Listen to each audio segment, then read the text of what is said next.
Your upper thoracic spine is blocked. Every move hurts. You're in pain, a nerve is pinched. These typical blockages are actually of a different nature. We dissolve them using exactly one exercise with a fascia roller, followed by 2 exercises that will dramatically reduce most of the blockages or make them disappear altogether. Let's have a look at what a blockage at the thoracic part of the spine really is. This is the thoracic part of the spine, and this is where everything is blocked. It radiates to your ribs. Even something like intercostal neuralgia comes into play. This is a misunderstanding. You know what the most important element is in a blockage of the upper spine?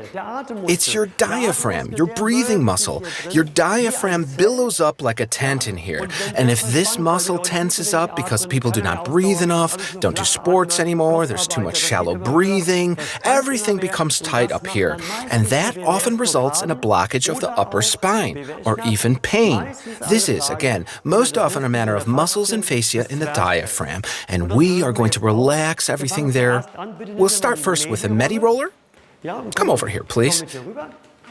If you should not have our roller yet, take a rolling pin, but wrap something around the 2 ends with a gap in the middle, however, allowing space for your spine. A perfect tool. Please lie down on it. We are looking for the best stretch because it is all about pulling that slouched round back into a straight position again, and for that reason, we have to get the fascia flowing again. And that means place the roller not too high up on the spine, but a bit lower. Let's start at a position where men have their nipples. That is usually where, if you tilt back over, great, you can find the most pronounced stretch. Can you feel it? Then wiggle into the right position. Try it for yourself. Just do it yourself, Jutta. A bit up, a bit down. And when you notice the stretching pain, but you know, no pain, no gain. But not above 10 on your personal pain scale. It's got to hurt a bit.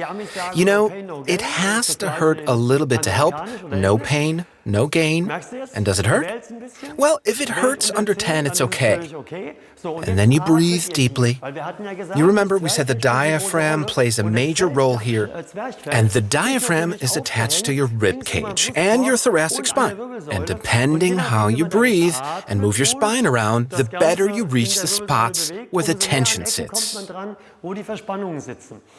Breathe deeply, move to the right and the left a bit, and try and find where it is the most tense. But very important to keep your buttocks and your head down on the mat so that your round back is reversed. You arch backwards and overstretch, and you can do that longer than 2 minutes. You can watch TV if you want, but then the TV has to be on the ceiling. Lean in a bit more. I guess that should be enough to understand the concept. Wiggle on the mat a bit so you stretch everything out as much as possible. Then carefully get up again. Great. Let's put the roller aside.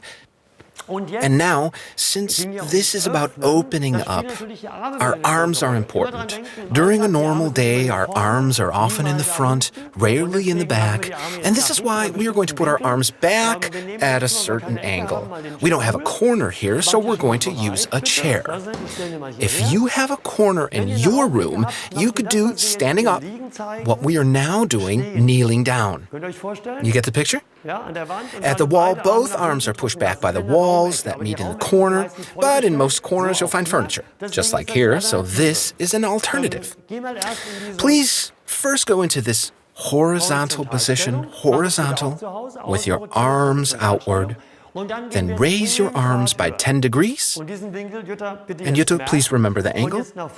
Now, move down forward, holding that angle. Hold it. Right. And now, you can see how this simulates the corner of our room and allows us to do this exercise. Keep your arms straight. Should you wonder why her arms don't look straight, but rather funny, don't worry. That's because they're overstretched, which is not bad. And now start to stretch. Lean into it.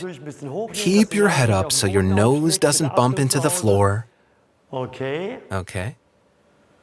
Stretch more. And now breathe. Breathing in means keeping your position. Breathing out means allowing more space.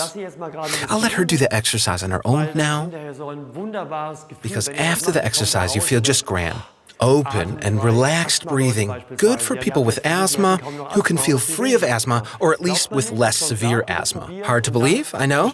Try it out and be positively surprised. And remember, share this exercise with all the people you know who have problems breathing, with tight shoulders, walking around cramped up like this. This will open you up and you'll feel free. Do this for 2 minutes, and then slowly up again. Now come back up and look into the camera. That's what I'm talking about. You'll feel absolutely opened up, opened and free. A fantastic exercise. Please sit on the chair.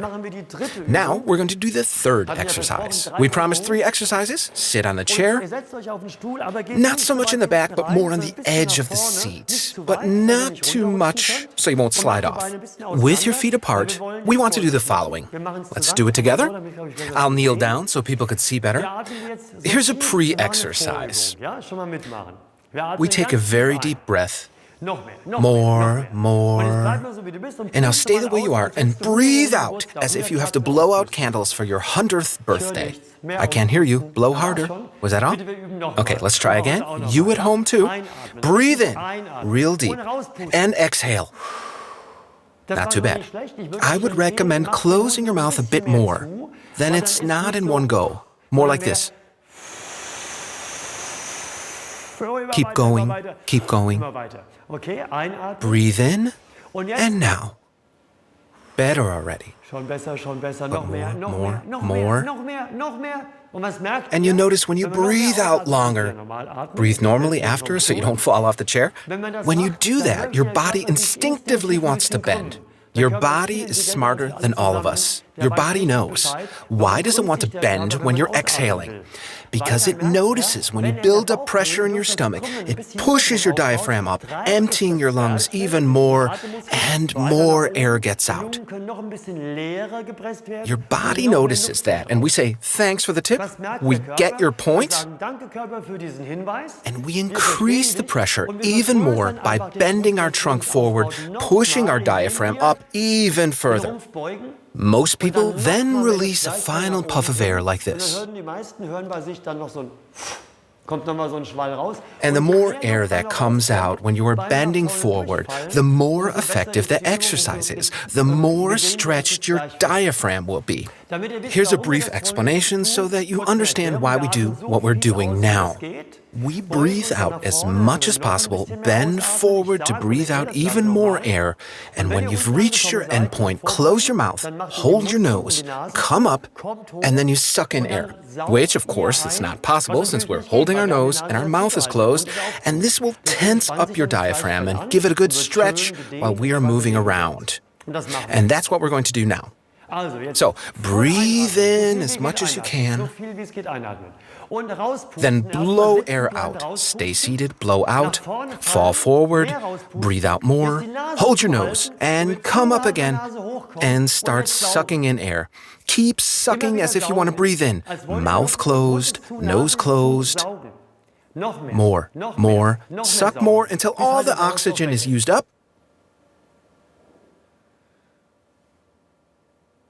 You would be a great scuba diver.